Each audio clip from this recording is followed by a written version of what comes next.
বন্ধু নমস্কার, হাতাখন্তি চ্যানেল থেকে সবাইকে স্বাগত। দেখো, বাড়িতে যদি পোস্ত না থাকে তো পোস্তর স্বাদ পেতে হলে আমাকে কি করতে হবে, চলো সেটাই তোমাকে রেডি করে দেখাচ্ছি। কয়েক টুকরো আদা, কয়েক টুকরো রসুন আর একটা পেঁয়াজ নেব। তার আগে কাঁচা বাদাম তেলেতে ভালো করে লাল লাল করে ভেজে নেব। তারপরে ওই পেঁয়াজ, রসুন আর আদার টুকরোগুলো দিয়ে সেগুলোকে ওর সাথে লাল লাল করে ভেজে তেল ছড়িয়ে আমি একটা বাটিতে ঠান্ডা করতে দেবো। ঠিক ঠান্ডা যেই হয়ে যাবে ওটাকে আমি পেস্ট করব। যতক্ষণ ঠান্ডা হবে ততক্ষণ আমি ওই তেলেতেই আমি জিরি করে কেটে রাখা আলু দিলাম। তো আলুগুলো কি করব, একটু নুন আর একটু হলুদ দিয়ে আলুগুলোকে ভালো করে ভাজবো। ঠিক ভাজা ভাজা হয়ে আসার পরে এবার আমি এতে একটু সামান্য লঙ্কা গুঁড়ো অ্যাড করব। সামান্য কেন বলছি, যদি কেউ বেশি করে ঝাল খেতে চাও সেটাও তোমরা দিতে পারো, নো প্রবলেম। আমি যেরকম ঝাল খাবো আমি সেরকমই লঙ্কা গুঁড়ো দিয়েছি। দিয়ে এবার সেটাকে একটু নাড়াচাড়া করে জল ঢেলে দেবো।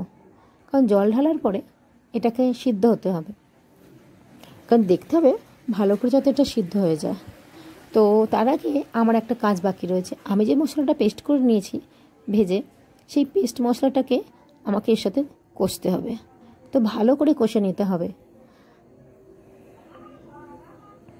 ভালো করে কষার পরে দেখো এর যে কালারটা আসছে বা রঙটা আসছে, তো মশলাটাকে এই কারণে ভালো করে কষতে হবে যেহেতু এটাতে কাঁচা বাদাম আর রসুন আর পেঁয়াজ দেওয়া আছে। তো রসুন পেঁয়াজের গন্ধটা যেন না থাকে। তো ভালো করে কষাকষি হয়ে যাওয়ার পরে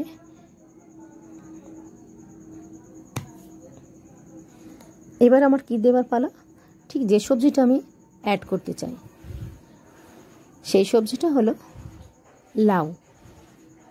তো লাউ তোমরা অনেকেই অনেক রকমভাবে খাও। আজকে আমার মনে হলো লাউ পোস্ত করে দেখি। তো বাড়িতে তো পোস্ত নেই, তো কিভাবে করব, চলো দেখো।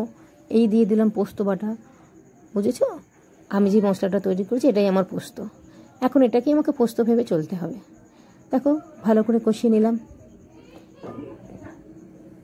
নিয়ে এবার পাতলা পাতলা করে কেটে রাখা লাউ ধুয়ে জল ঝরিয়ে রেখেছি সেই লাউগুলোকে তুলে দিলাম। দিয়ে আমি ওই খুন্তি ধোয়া জল দিয়ে চাপা দিয়ে রাখবো বেশ কিছুক্ষণ। কারণ আমি এতে এখন জল দেব না। পাতলা পাতলা করে যেহেতু লাউগুলো কেটেছি সেহেতু আমাকে জল দিতে লাগবে না, আর এগুলো তাড়াতাড়ি সিদ্ধও হয়ে যাবে। লাউয়ের জলতেই বাকি সিদ্ধ হয়ে যাবে। আর আলুটা তো আমি আগে থেকে সিদ্ধ করেই নিয়েছি, তো আলু সিদ্ধ হওয়ার জন্য আমাকে কোনো টেনশন নিতেই হবে না। তো চলো এবার এটাকে নাড়াচাড়া করে আমি কিছুক্ষণ চাপা দিই। তো চাপা দিয়ে দেখো যখন আমি ঢাকাটা খুলছি তখন আমি দেখছি যে বেশ প্রায় 70% সিদ্ধ হয়ে গেছে। তো বাকিটা সিদ্ধ হওয়ার জন্য আমি যে মিক্সিটাতে মশলাগুলো বেটেছিলাম সেই মশলা বাটার জলটা আমি দিয়ে দেবো। তারপরে শুকনো শুকনো মাখা মাখা করে নামিয়ে নেব। তো তোমরাও বন্ধু আমার মতো এইভাবে ডুপ্লিকেট লাউ পোস্ত বানিয়ে দেখো।